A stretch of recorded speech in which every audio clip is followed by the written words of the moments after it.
Good morning, my wonderful friends, my wonderful followers, and my impeccable members. Thank you very much for continuing to support my channel. It means a lot.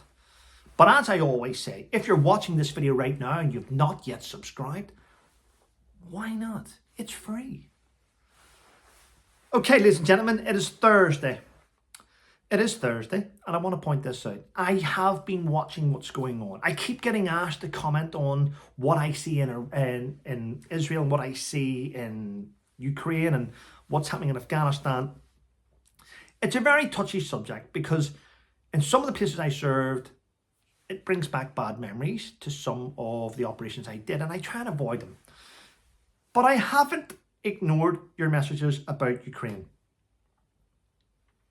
Ukraine, a war between Russia and Ukraine, with the West backing Ukraine to repel Russia off their country when Russia illegally invaded Ukraine. I get it. My standpoint on this is what Putin did is shocking, absolutely shocking.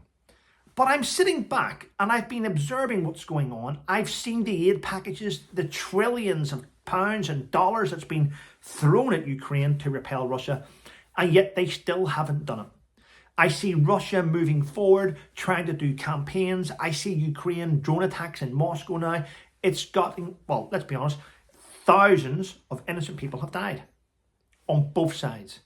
I would never stand and laugh at the fact that someone's lost their life. It's shocking. Civilians on both sides of this, Russians and Ukrainians, and other people from across the globe. It is shocking, but it's also scary because what's happening now, you're having Iran, North Korea, you're having Belarus. They're all backing Russia against, they're not backing Russia against Ukraine. They're backing Russia against the West because the West have been in a proxy war propping up Ukraine to carry out its defense of its country, let's say. But it's been on far too long. Why hasn't it ended? Do you see anyone from the West trying to force peace talks? We don't, do we?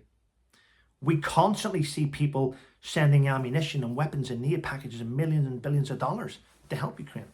There doesn't seem to be an end in sight, does there? One person has spoken out and said if he was the president, he would end this war in 24 hours. It would end overnight. Donald Trump. Now, I'm not a conspiracy theorist. I'm going to give you facts. Donald Trump has had 2 assassination attempts on his life. They do not want him taking over as the president of the United States for many, many issues, no doubt. They're saying he's dangerous. But let's rewind back. The USA is a massive country. Its military is one of the biggest in the world, if not the biggest. And their weapons manufacturers are colossal, worth billions and trillions of dollars of contracts. Now, what happens in the US when weapon systems become obsolete, when it goes past their sell-by date? Because believe it or not, missiles, grenades and explosives have a date they need to be used by. And if they aren't used by that date, it costs billions of dollars to dispose of them in a safe manner. Billions of dollars. How do we get around that? Well, if we send all our weapon systems that are coming to the end of their shelf life to Ukraine, they can use them against the Russians. That's a fair point. That'll save billions of dollars. And it looks like we're helping a country, but we're getting rid of all our shit. And then by doing that, we can then get new contracts and brand new up-to-date weapon systems and upgrade our army's military assets, can't we? Now, you're probably thinking that doesn't make sense, Trevor. Well, believe it or not, 45 plus senators that are currently senators in the US have secured $1.8 billion in defense contracts. Not that long ago. Now, this bit will probably hit you a little bit hard. And I had to write this down because I want to make sure I get my facts correct. Did you know that 20 members of Congress today have personally invested in military contractors who have just won a $40 billion contract? Because the Congress just passed a $40 billion military aid package to Ukraine, which these senators have invested in, so they're going to make millions of dollars in profit.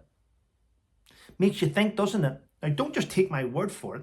I'm just saying, There's members of Congress in the US who have personally invested in military contractors that are supplying weaponry on an aid package to Ukraine. Now, does it make sense to keep the war going? Does it make sense to keep this going with Ukraine? People are being killed just for profit by US senators. So if Donald Trump is aiming to end this war, it will cost senators billions of dollars. I'll leave it out for you to say. Anyway, listen, thanks for watching my videos. Have a wonderful day and stay safe.